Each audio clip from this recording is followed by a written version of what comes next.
অন্যভাবে ঘোরাফেরা না করি, এটা আমি আপনাদের কাছ থেকে কামনা করি। আমাদের একটি চাওয়া, এখন পর্যন্ত পিন্টুর হত্যাকারী বাদীকে হুমকি দিচ্ছে, টাকার প্রলোভন দেখাচ্ছে। একমাত্র মাস্টার মাইন্ড চরবাগডাঙ্গা ইউনিয়নের মোহাম্মদ শহীদ রানা টিপু চেয়ারম্যান, যে হত্যাকে ধামাচাপা দেওয়ার জন্য বিভিন্নভাবে কূট কৌশল করছে।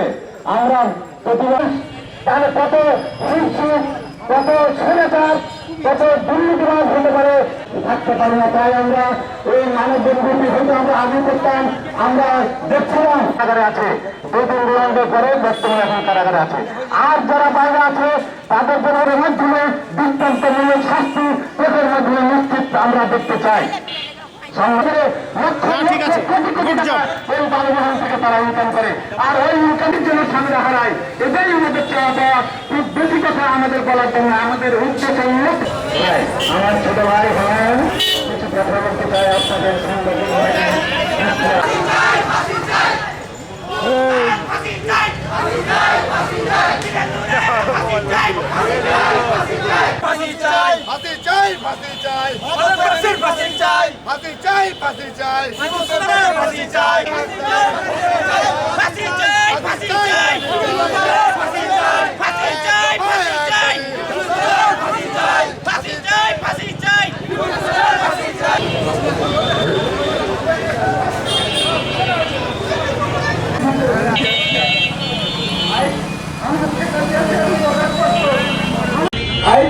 আমার ছেলে দেশের উপকার করত, আমার আব্বা একজন মুক্তিযোদ্ধা দেশের উপকার করে গেছে, তারপর আমার ছেলেও দেশের উপকার করত। 10 জন এবং ব্যবসায়িক ফকির হলে লাখ লাখ মানুষের উপকার হতো। আমার ছেলেকে নির্মমভাবে হত্যা করেছে টিপু চেয়ারম্যান।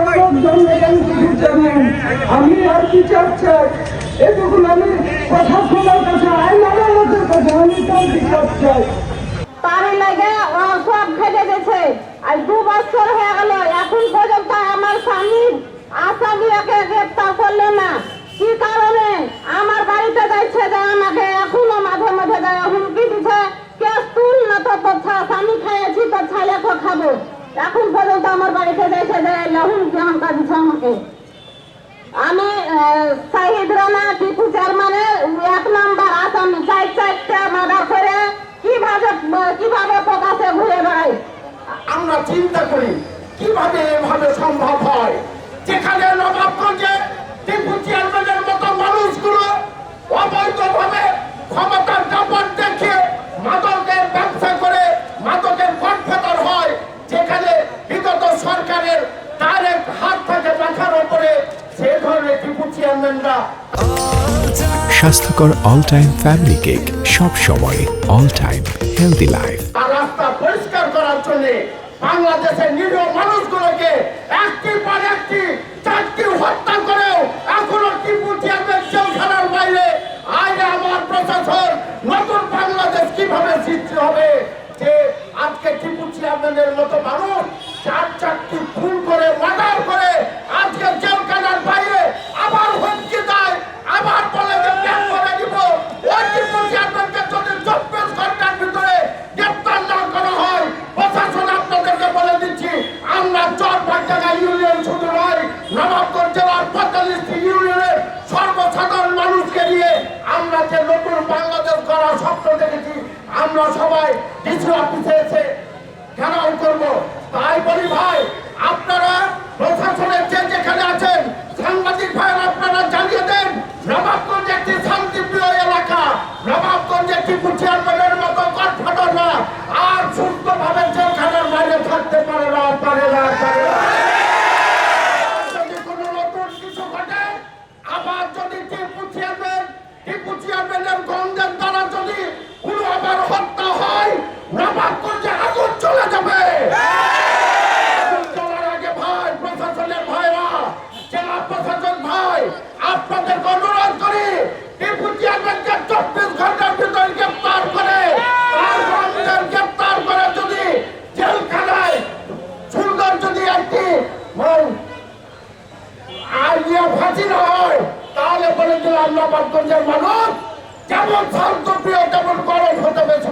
না? তারা 24 ঘন্টা সময় দিলাম, টিপু চেয়ারম্যান এবং গণদেরকে গ্রেপ্তার করে জেলখানায় ভরুন। এই বিলটুকে চক্র করে এই টিপু চেয়ারম্যানের সাঙ্গা পাঙ্গারা সহকারে নিয়ে টিপু চেয়ারম্যান হত্যা করেছে। এর জন্য জোর আমি দাবি জানাই ঊর্ধ্বতন কর্মকর্তা প্রশাসন মহলের কাছে আমি আবেদন জানাচ্ছি এদেরকে গ্রেফতার করা হোক। এরা আর একটা এর মধ্যে কাহিনী করে ফেলেছে, 4টি মার্ডার তো করেছে, কিন্তু আমার ভাতিজা পিন্টুর স্ত্রীকে নিয়ে এরা খেলনা করছে। এরা টাকার বিনিময়ে টাকার প্রমাণ দিয়ে আমার এই বৌমা পিন্টুর স্ত্রীকে নিয়ে তারা কোথায় এই ফিলিস্তিন থেকে আমাদের র্যাঞ্চের বাইরে থেকে নিয়ে চলে গেছে। এরা কত রকম ভাবে চক্র খেলছে, নির্দোষ লোকের উপরে মামলা চাপানোর জন্য ষড়যন্ত্রে এরা লিপ্ত হয়েছে।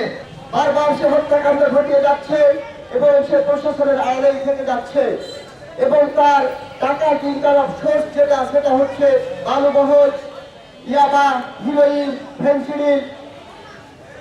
পুরো বাংলাদেশকে মাদকে ভরে দিয়েছে এই টিপু চেয়ারম্যান এবং একের পরে এক হত্যাকাণ্ড ঘটিয়ে যাচ্ছে। থেকে আরো হত্যা করেছে, জেল হত্যা করেছে, জিয়া হত্যা করেছে, সর্বশেষ আব্দুল হাকিম পিন্টুকে হত্যা করেছে। আপনারা জানেন পিন্টু একজন দেশপ্রেমিক, একজন দেশপ্রেমিককে হত্যা করেছে, কারণ সে হয়তোবা তাদের মাদক চক্রের বিরুদ্ধে কিছু ইনফরমেশন দিয়ে দিত। কিন্তু পুরো জাতিটাকে আজকে ধ্বংসের মুখে ফেলে দিচ্ছে এই টিপু চেয়ারম্যান এবং একের পর এক হত্যা করছে। আমরা এখানে এসেছি প্রতিবাদ জানাতে, আমরা এখানে এসেছি বিচার জানাতে। আমরা বিচার চাই, আমরা শুধু ন্যায় বিচার চাই। আমরা এই কুখ্যাত খুনি টিপু চেয়ারম্যান এর ফাঁসি চাই, আজিজুলের ফাঁসি চাই, নুরুল কাশারি তরুণুল মেম্বার তিনি একজন হত্যাকারী, এর ফাঁসি চাই। আমি আমার ভাইয়ের বিচারের দাবি নিয়ে আপনাদের কাছে উপস্থিত। আমার ভাইয়াকে যেভাবে নির্মমভাবে হত্যা করেছে মাদক সম্রাট শাহিদ রানা টিপু ওরফে ওর সান্না পান্না সবাই মিলে যেভাবে নির্মমভাবে হত্যা করেছে, আমি তাদের ফাঁসি চাই। কারণ তারা নিজেই খুন করে আবার এই খুনের মিথ্যা মামলা জড়ানোর চেষ্টা করছে। আমার মামা জুয়েল মেম্বারকে নিয়ে ওরফে নুরুল মেম্বারকে নিয়ে, তারপরে আরো অনেক উমর চেয়ারম্যানকে নিয়ে, আমার কাকাকে নিয়ে তাদেরকে জড়িয়ে একটা মিথ্যা মামলা দায়ের করার চেষ্টা করছে। ন্যায় বিচার বিঘ্নিত হোক এটাই আমি চাই, কিন্তু আমার ভাইকে যে খুন করেছে এই খুনের আমি শাস্তি চাই, টিপু চেয়ারম্যানের ফাঁসি চাই, ওই সান্না পান্ডা সহ সকল আসামির আমি ফাঁসির দাবি করছি আপনাদের কাছে। জানুয়ারি মাসের 11 তারিখে 12 তারিখে প্রবাল ছিল, 23 তারিখে মৃত্যুবরণ করে। আমার ভাই মরার আগে টিপু চেয়ারম্যানের কথা বলে গেছে। আর আমার দাদু নুরুল ইসলাম বাদশা 1 নম্বর আসামি, তিনি নিজেই উপস্থিত ছিলেন। টিপু চেয়ারম্যানকে 2টা কোপ মারতে দেখেছে আমার দাদু, আর সাক্ষী হিসেবে নিজে উপস্থিত ছিল। আমাকে ডেকে নিয়ে গেছিল টিপু চেয়ারম্যান আমার ভাইকে কপিয়া দিলে, তখন আমি উদাসে আমার ভাইকে মেডিকেলে নিয়ে যাই, রাজশাহী মেডিকেলে নিয়ে যাই। রাজশাহী মেডিকেল থেকে আমার ভাইকে চিকিৎসায় অবস্থায় আমার ভাই মারা যায়। তার আগে আমার ভাই বলে গেছে টিপু চেয়ারম্যান তার সান্ডা বান্ডাকে নিয়ে আমার ভাইকে কপিয়া হত্যা করেছে। আইজুল ইসলাম গুধা, মোরকালি গুধা, মুশারফ হোসেন, মজরুর রহমান, তারপরে ইউসুফ আলী, জাহাঙ্গীর, এরপরে ইত্যাদি অনেকগুলো সান্ডা বান্ডাকে নিয়ে বলছে টিপু চেয়ারম্যান। এই খুনি এক এক করে 4-4টা মার্ডার করেছে, এলাকাতে বেড়াচ্ছে। এই খুনি এর আগে তিনি পরস্পরের আসামি ছিল একাধিকবার, কিন্তু এই খুনিকে গ্রেফতার করছে না কেন পুলিশ? পুলিশ তার টাকার কাছে বন্ধ হয়ে গেছে, এই খুনির টাকার কাছে বন্ধ হয়ে পুলিশ গ্রেফতার করছে না কেন? এই খুনিকে, খুনির আমরা উপযুক্ত শাস্তি চাই, ফাঁসি চাই। এই খুনির আমরা সর্বোচ্চ দাবি আমাদের ফাঁসি। আসামিকে গ্রেফতার করে যাতে খুনিকে ফাঁসির মঞ্চে উঠতে আমরা আইন যাতে ব্যবস্থা করে দেয়। ভিডিও ক্যাসেট আছে, যদি তুই বাড়াবাড়ি করিস তোকে প্যাক করে নিব। প্যাক করার মানেটা কি আপনারাকে আমি বললাম, প্যাক মানে কি কোনো কিছু প্যাকিং করা। তাই আমরাও এখন আতঙ্ক বোধ করছি যে আমি একজন মেম্বার মোহাম্মদ রফিকুল ইসলাম 3 বছর বিগত 5টি বছর মেম্বারি করেছিলাম, আমরা বোর্ডে উঠতে পারি নাই। এখানে আরো মেম্বার আছে বোর্ডে উঠতে পারে নাই, একমাত্র তার স্বৈরাচারী আচরণের কারণে। তাই আর যেন কোন স্বৈরাচার মাথা চালাবে নষ্ট করে প্রত্যক্ষ দিবালকের জন্য বাংলার মাটিতে ঘোরাফেরা না করতে পারে, এর প্রতিবাদ স্বরূপে আজকে আমরা এই মানববন্ধনের ডাক দিয়েছি।